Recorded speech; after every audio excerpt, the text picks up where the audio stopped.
«Газпром» – российская транснациональная энергетическая корпорация. Государство контролирует более 50% акций данной компании.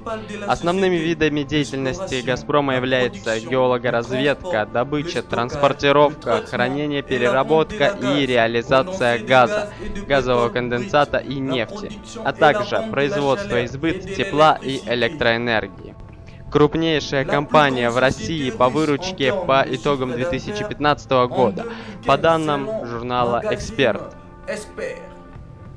Доля располагаемых запасов газа составляет 17% от мировых и 72% от российских. На «Газпром» приходится порядка 11% мировой и 66% российской добычи газа. «Газпром» владеет крупнейшей в мире газотранспортной системой общей протяженностью более 170 тысяч километров. На данный момент цена за одну акцию «Газпрома» составляет 123 рубля. При рыночной капитализации компании 2,9 триллиона рублей.